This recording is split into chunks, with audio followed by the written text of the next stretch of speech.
Hi, guys. I'm missing my muffin. I know. I miss mine, too. My muffin is not there today. What? Oh, Jody. Yes, both of our shared muffin is not here. Well, no, I do not share my muffin with anyone. The totality She's a sweet of the why? The totality of the muffin is mine. Well, Lonnie made. Because she's a sweet, a thoughtful baby angel who traveled and wanted to make sure she is COVID negative before she comes back in studio. Thoughtfulness beyond the Call of Duty. Yes, it is true. That she was on a plane and didn't want to, yeah, until she's sure. Imagine, good for you, Joe, wherever you are. If we had a nation of Jody Hamiltons, we would be over this COVID thing, whatever, 2 years, 3 years ago. I would have had a heart attack by the time I was 25. All right. But listen, Charlie Louise Pierce. You're even dirtier about Jody when she's not here. I don't know what that's about. Your comments on Samuel Shecky Alito. Have they just turned into internet trolls now, Supreme Court justices? Yes. It's like they all decided to be internet commenters because they can get away with it. I'm going down. In fact, I'm going down tonight to Washington to watch them take democracy apart tomorrow. That North Carolina case about the independent state legislature's theory, which is approximately the same. You might as well call it the brain from planet Zontar theory for all the relevance it has to anything. Yeah, is actually going to get a hearing. Yeah. I can hardly wait to hear what Shecky comes up with for that.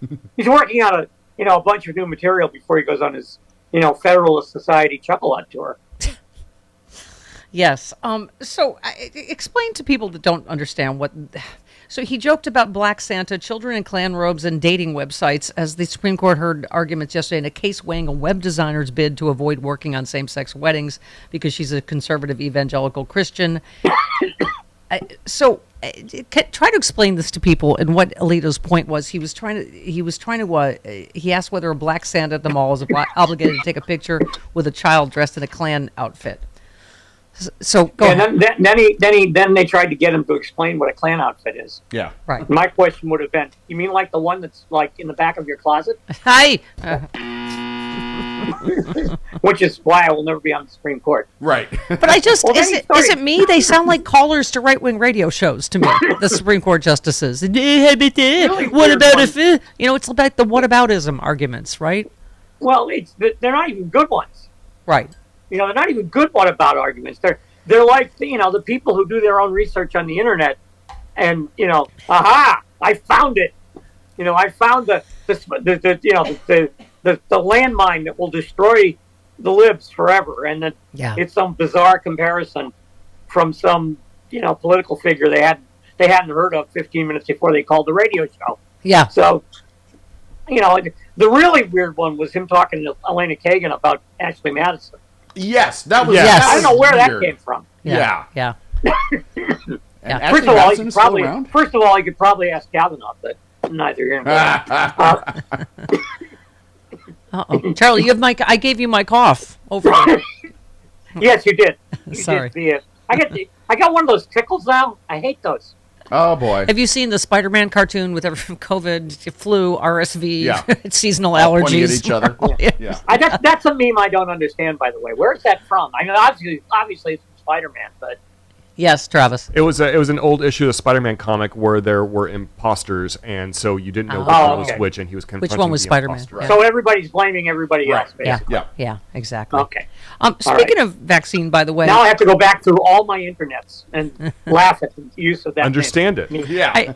You wrote about this, and I mentioned earlier just how stupid and ridiculous everything they're saying they're going to do, Republicans, but Kevin McCarthy in particular, saying we're going to remove the vaccine mandate from the military immediately. And you just said a brilliant move, by the way, to remove the vaccine mandate. Without inoculations, God alone knows how many U.S. service members would have perished in the microorganism festivals of the South Pacific, the Korean Peninsula, or jungles of Indochina. You said if McCarthy gets to be speaker, then out of a perverse talk show notion of freedom, COVID-19 could roam freely among the troops who defend us of free people. I mean, it's just, as you were saying, how many vaccines since the beginning of time have been required in the military? Right. Well, there's never been an American army that didn't require vaccines. Right. I mean, the very first American army required vaccinations because, George Washington, while a decent general, was also smart enough to know that having an army full of smallpox wasn't going to win you many battles. Right. Yeah. Yeah. I mean, we've just reached peak stupidity. COVID, of course, is surging again. This is responding to the concerns of the people who do their own research on the internet.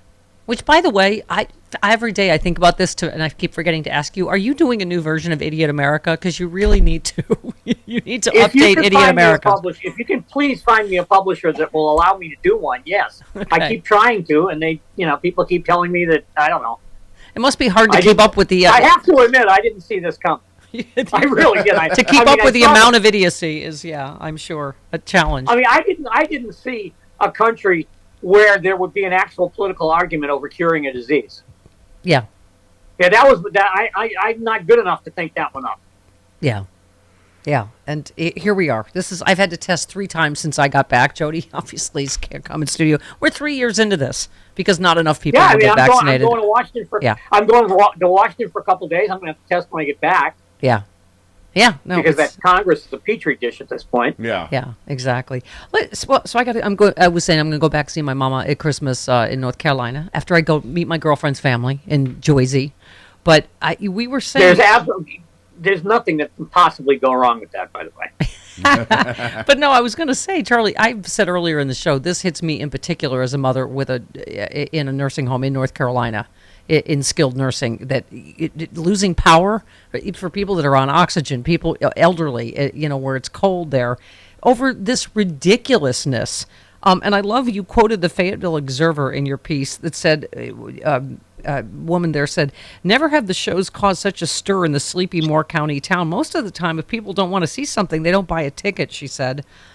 There's an idea of freedom. That was the person putting on the controversial drag show. Right, but you said that when this, and I think Rachel Maddow did a great job last night. She did, tying this into other attacks on power stations. Yeah, but as you said, there was an October drag event, and where was it? Sanford. In a photo taken at that event, the group is seen flashing a white power symbol, the Proud Boys. One man's wearing a hat that says "Shoot your local pedophile," and then I keep mentioning this. What's his name? Sheriff Buford Pusser down there. So one of the most vocal opponents of the show was a woman named Emily Grace Rainey. I mentioned her last hour, Charlie, a retired Army PSYOP specialist. She got her. Yeah, we should stop and just ponder that for a second. Yeah.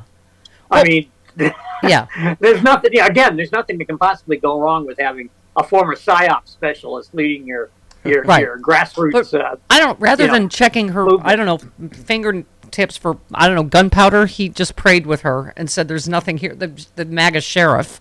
I mean, and you were saying, you're writing in here about her. She first got her MAGA on by ripping down police tapes strung across public playgrounds when North Carolina closed them as part of pandemic protocols. Then she led a group of people from North Carolina to Washington for the festivities on January 6th. Something, as you say, the Army has found worthy of scrutiny. She was an active voice against the drag show, then boasted on social media about her knowledge concerning the attacks on the power station. So then Rainey posted, she said she posted on Facebook about this. And I mean, I don't, like you said, Charlie, I don't know, she was in PSYOPs. I don't know, but she clearly seems to know something about it. I don't know if she was involved, but you have a sheriff that just says, if you prayed with her, you know one way or the other, I'm sure, because I'm sure the sheriff's, degree, his degree in sacred theology will come in handy. Yeah. Yeah, I don't get the. I think the sheriff is. To be perfectly honest with you, I think the sheriff knows who these people are too. Right. I mean, that's not a very big place, and if you're planning on shooting up a power station, word's going to get out. Yeah. Yes, Travis. Well, I was just want to say, and not just shooting up a power station, but shooting up a power station and knowing how those stations work, and how you can take out the power in a long and lasting way. They knew exactly what to do. They've said that clearly, that these people knew what they were doing. And I think Rachel pointed that out. Most people don't even know what one is or what it looks like or what you would have to do to disable it, right? Yeah, well, these guys shot exactly what they were aiming at. Yeah. And they shot what they were aiming, and what they were aiming at was the parts of the power station that would cause the longest blackouts and the most damage, and would take the longest to repair. It is right-wing terrorism. And you asked me, is that your mom's county? I'm like, no, it's not my mom's county, but someone else is worried that their mom's going to freeze to death. Oh, yeah. Not get her oxygen tonight. I'm not dismissing the fact that there are probably blacked out nursing homes and blacked out hospitals and, street lights that don't work, and the schools are all closed. Yeah. I mean, by the way, I thought the anti-mask people were terrified. Were very angry that schools weren't were closed during the pandemic. Now they're making sure they stay closed by cutting off the power. Yeah. Yeah. It's just. And North Carolina, by the way, is it's not Massachusetts or Maine, but it's not. It doesn't have polite winters. Yeah. It gets cold. Doesn't get real cold, but it gets cold. It does get cold. Can we take a moment to say it was our beloved Eric Bollert's birthday today? Yep. And I just, in honor of Eric Boller, could the media do a better job on calling right-wing terrorism? Because it just, this is, as Rachel pointed out last night, Charlie, as you say, this is not the only place. This is one of 4 states. This is the latest lunacy, or you call it prion disease, that, all drag performers are pedophiles, which I don't even know how this started, right?